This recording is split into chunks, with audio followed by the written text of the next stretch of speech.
one thing this has brought up, and a segue to everything she started with, brings us to the point that one person can make a difference.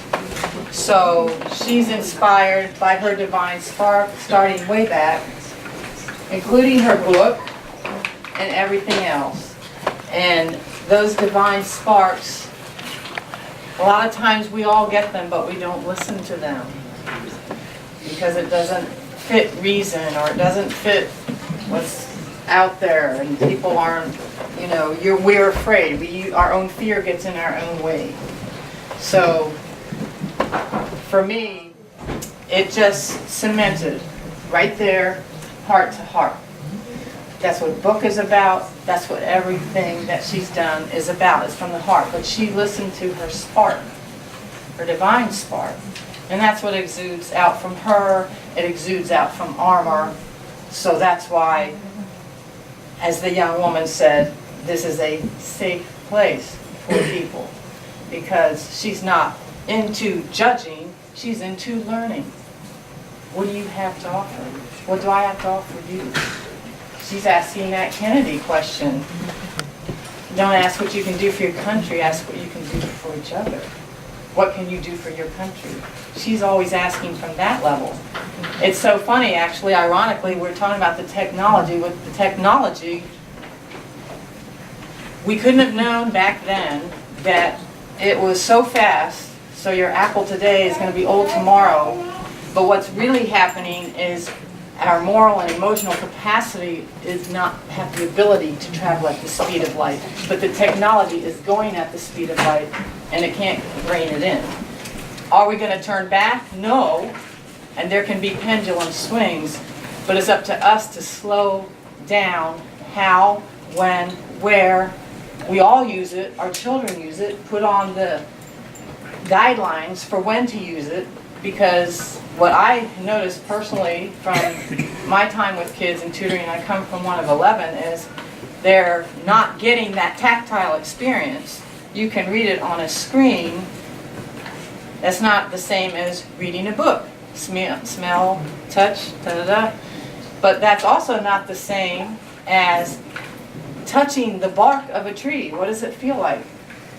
Why does the grass grow here?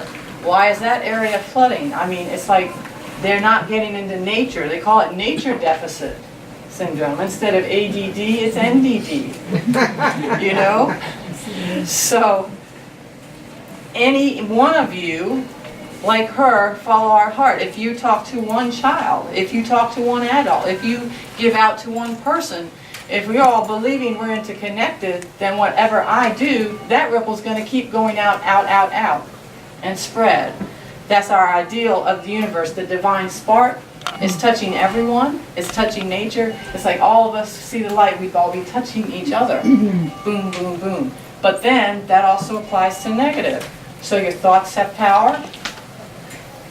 Even if you don't say it, and I'm sitting here thinking something nasty about her, she's going to feel that in some way, heart to heart. It's going to. So we have to be very conscious even of what we're thinking, and not letting that get out. This mind is a monkey mind, and they didn't name it that for zero reason. It's because it's like, no, no, no, this is what I want, this is what I want. It doesn't want you to go in. It doesn't want you to see yourself, our true selves. It really has a hard time with that. So the fact that she can start it with her spark, her husband is giving his spark, he's touched many people in the world, her children are going to be touching people, and it just goes on and on and on and on. There's no way to stop that. And even with all the mess that's in the world, if we never forget, that's a play too. And we're all in his hands. And if you know, I was raised Catholic, so the Bible is like, there's beauty for the ashes. The ashes, then he can build again, and he can build it from the roots on up and make it incredibly strong from the roots on up. My other, that first push to get you up, to raise you up, all the legal stuff's in place, the name, you know, the incorporated, everything. We need that first push to get to taking the one light to each and every one child, which is workshops, materials, teachers, field trips. If we want to get them out in nature, we need to get them out in nature. Period. No ifs, ands, or buts. So that will take some. When you have a pitcher, you bring your 1 ounce, you bring your half a cup, I bring, you know, a gallon, she brings a water cooler. The point is, it all makes everybody rise together. So we all will rise to that level, no matter what you have to give.